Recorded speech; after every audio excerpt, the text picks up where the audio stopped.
নমস্কার বন্ধুরা, মুনমুনস কিচেন ডায়েরিতে সবাইকে স্বাগত। আমি আবার চলে এসেছি একটি রেসিপি নিয়ে। সেটি হচ্ছে ওলকপি বা শালগম দিয়ে শিং মাছের ঝোল। কি করে তৈরি করলাম চলুন তাহলে দেখে নেওয়া যাক।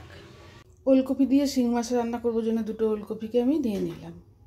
ওলকপিটা আমি এভাবে ছোটো ছোটো টুকরো করে কেটে একটু ভাপিয়ে নিলাম। শিং মাছটা আমি কেটে বেছে ধুয়ে হলুদ লবণ মেখে নিয়ে নিয়েছি। গ্যাস জ্বালিয়ে কড়া বসিয়ে আমি তেল দিয়ে দিয়েছি। তেলটা গরম হয়ে গিয়েছে। এবারে মাছটাকে আমি প্রথমে ভেজে নিচ্ছি।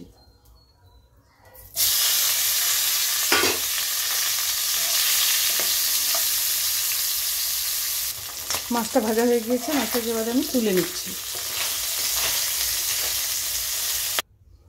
ওই তেলে আমি দিয়ে দিলাম তেজপাতা, গোটা জিরে,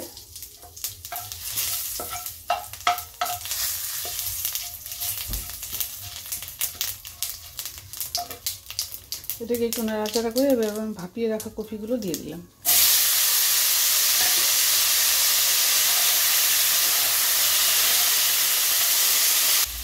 দিয়ে দিলাম লবণ। লবণটা আমি একটু কমই দিলাম, পরে দিব। দিয়ে এবার ভালো করে ভাজা করে নিচ্ছি কপিগুলোকে। আমি একটু পেঁয়াজ আদা বেটে নিয়েছি। এবার এটাকে দিয়ে দিলাম।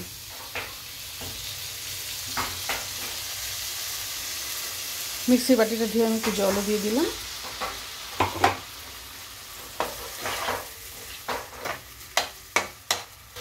দিয়ে দিলাম হলুদ গুঁড়ো,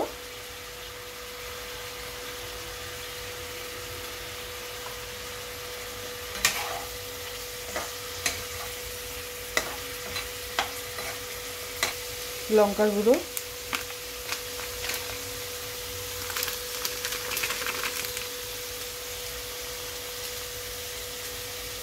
সামান্য একটু চিনি। এবার আমি মশলাটা ভালো করে কষিয়ে নিচ্ছি।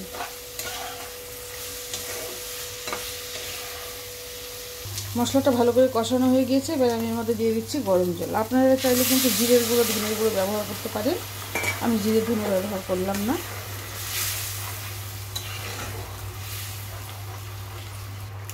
একটা কাঁচা লঙ্কা দিয়ে দিলাম। এবারে ঢাকা দিয়ে দিলাম। এবারে আমি ভেজে রাখা মাছটা দিয়ে দিলাম।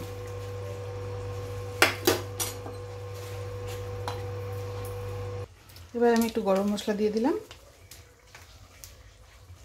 মাছের ঝোলটা রেডি। এবার আমি নামিয়ে দেখাচ্ছি। দেখুন বন্ধুরা, ওলকপি দিয়ে শিং মাছের ঝোল রেডি।